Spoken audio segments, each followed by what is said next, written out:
Assalamualaikum warahmatullahi wabarakatuh. Perkenalkan, saya Nila Permata dengan NIM 22305010230.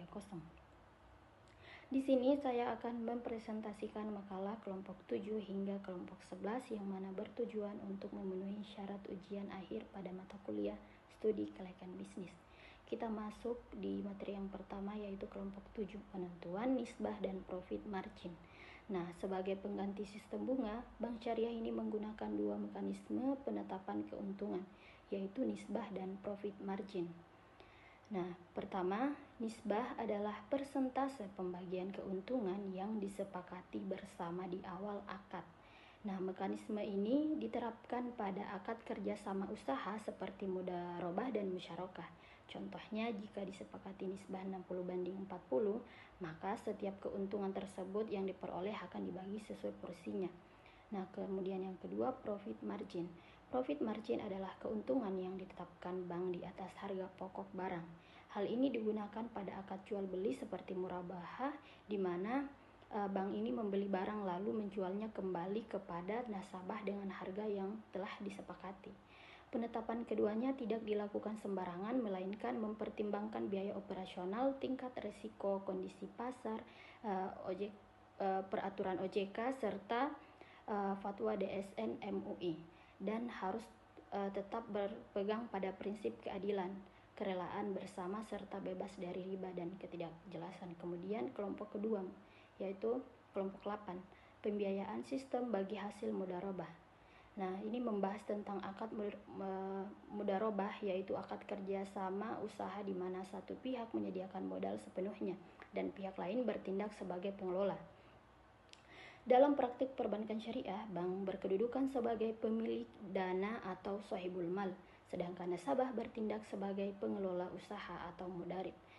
Agar akad ini sah, harus memenuhi rukun. Ada pihak yang berwenang, modal jelas jumlahnya, nisbah keuntungan berbentuk persentase, jenis usaha halal, serta adanya kesepakatan atau ijab kabul. Nah, dalam hal pembagian hasil, seluruh keuntungan dibagi sesuai nisbah yang telah disepakati. Sebaliknya, jika terjadi kerugian di luar kelalaian nasabah, maka kerugian modal ditanggung sepenuhnya oleh bank. Mudharabah terbagi menjadi dua, yaitu mudharabah mutlaqah dan mudharabah muqayyadah.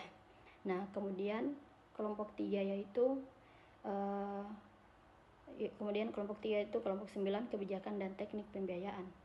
Nah, kebijakan pembiayaan merupakan seperangkat pedoman yang menjadi acuan bank dalam menyalurkan dana. Kebijakan ini disusun berdasarkan Undang-Undang Nomor 21 Tahun 2008 tentang Perbankan Syariah, Fatwa DSN MUI, serta Peraturan OJK. Nah, dengan prinsip utama keadilan, kemitraan, transparansi, serta terhindar dari riba, gharar, dan mansyir. Dalam penerapannya, bank terlebih dahulu menyusun rencana pembiayaan dengan menyesuaikan jenis akad, jumlah dana, jangka waktu, dan skema pembayaran sesuai kebutuhan nasabah. Kemudian di sini ada kelompok 10, yaitu proses analisis, dokumentasi, dan pengawasan. Nah, yang mana di sini secara keseluruhan alur pembiayaan dimulai dari pengajuan permohonan, pemeriksaan kelengkapan berkas, investigasi dan survei lapangan, analisis kelayakan, pengambilan keputusan, pendatanganan akad, pencairan dana, hingga pengawasan selama masa pembiayaan. Nah, dalam analisis kelayakan, bank menggunakan pendekatan 5C ditambah aspek syariah untuk memastikan usaha yang dibiayai benar-benar halal dan sesuai syariat. Nah, seluruh hasil penilaian dirangkum dalam memorandum pembiayaan sebagai dasar keputusan resmi. Setelah disetujui, seluruh dokumen disusun secara sah dan disimpan dengan aman sebagai bukti hukum. Setelah dana dicairkan, pengawasan tetap dilakukan secara rutin untuk memantau penggunaan dana, kelancaran pembayaran, serta mencegah timbulnya pembiayaan bermasalah sejak dini. Kemudian yaitu kelompok terakhir, yaitu analisis kelayakan usaha dan pembiayaan. Nah, kelompok ini akan membahas secara mendalam mengenai analisis kelayakan usaha dan pembiayaan sebagai landasan utama pengambilan keputusan, yang mana analisis kelayakan adalah proses penilaian mendalam untuk memastikan bahwa usaha yang akan dibiayai benar-benar layak dijalankan, memiliki prospek cerah, serta mampu mengembalikan dana pembiayaan dengan baik. Penilaian ini juga tidak hanya melihat satu sisi saja, melainkan mencakup berbagai aspek menyeluruh. Nah, secara rinci, aspek yang dinilai ini meliputi aspek pasar dan pemasaran untuk mengetahui peluang penjualan, aspek teknis dan operasional untuk memastikan kelancaran produksi, aspek manajemen untuk menilai kemampuan pengelola, aspek hukum untuk menjamin legalitas. Nah, dan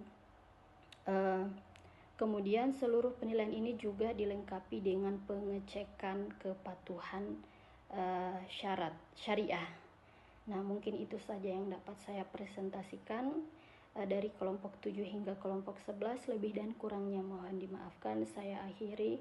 Wabillahi taufiq wal hidayah. Wassalamualaikum warahmatullahi wabarakatuh.